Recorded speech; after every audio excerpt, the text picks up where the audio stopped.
आणि आता काही महत्त्वाचे रिपोर्ट आपण पाहणार आहोत। सुरुवात करूयात। पवार कुटुंबातील मतभेद आता चव्हाट्यावर आलेले आहेत। अजित पवारांचे बंधू श्रीनिवास पवारांनी देखील शरद पवारांसोबत जाण्याचा निर्णय घेतलाय आणि त्यामुळे कुटुंबात अजित पवार एकटे पडल्याचं चित्र आहे। पाहूयात त्या संदर्भातला न्यूज 18 लोकमतचा हा खास रिपोर्ट।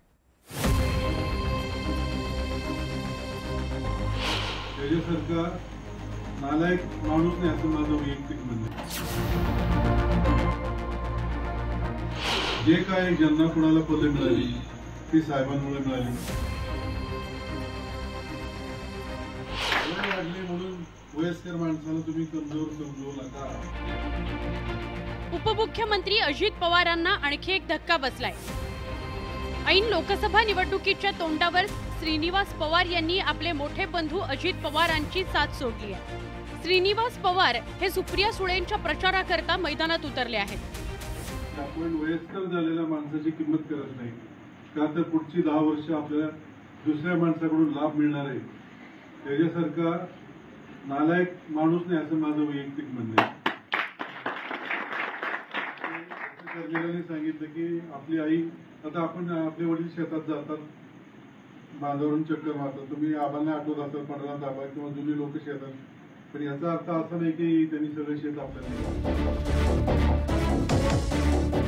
अजित पवारांची सत्ताधाऱ्यांची युती पवार कुटुंबाला फारशी काही रुचलेली नाही। श्रीनिवास पवार हे अजित पवारांचे सख्खे धाकटे बंधू आहेत। मात्र लोकसभा निवडणुकीत त्यांनी अजित पवारांविरोधात भूमिका घेतली आहे। बारामती लोकसभा निवडणुकीत पवार विरुद्ध पवार असा राजकीय सामना होण्याची दाट शक्यता आहे। सुप्रिया सुळेंविरोधात अजित पवारांच्या पत्नी सुनेत्रा पवारांना निवडणुकीच्या मैदानात उतरवण्याची तयारी पूर्ण झाली आहे। सुनेत्रा पवारांना अधिकृतपणे उमेदवारी जाहीर झाली नसली तरी गेल्या 2 महिन्यांपासून त्यांचा प्रचार सुरू आहे। राष्ट्रवादी काँग्रेसमधील फुटीनंतर अजित पवारांनी काका शरद पवारांवर वैयक्तिक टीकाही केली होती। तसंच शरद पवारांना राजकारणातून निवृत्ती घेण्याचा सल्लाही दिला होता।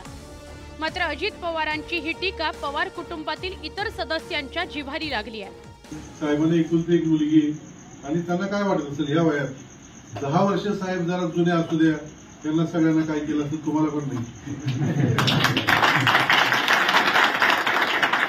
वय वाढले म्हणून वयस्कर माणसाला तुम्ही कमजोर समजू नका।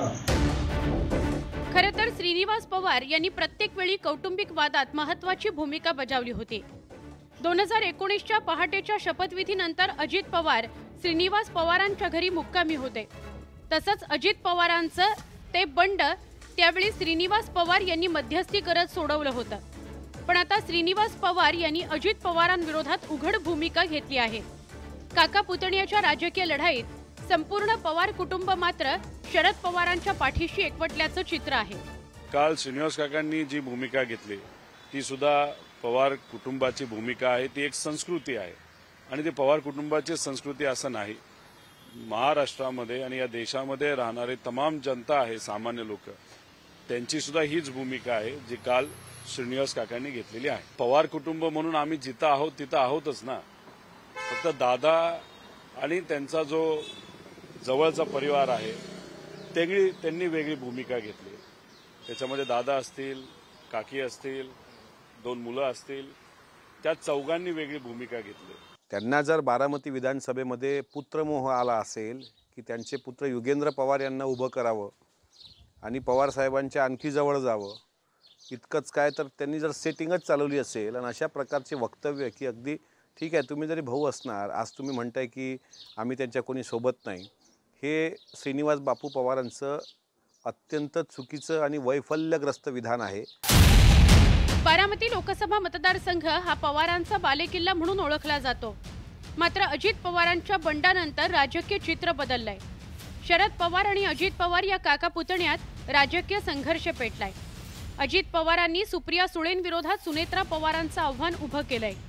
या राजकीय लढाईत एकीकडे संपूर्ण पवार कुटुंब तर दुसरीकडे अजित पवार असं चित्र निर्माण झालंय। Bureau report, news 18 Lokmat.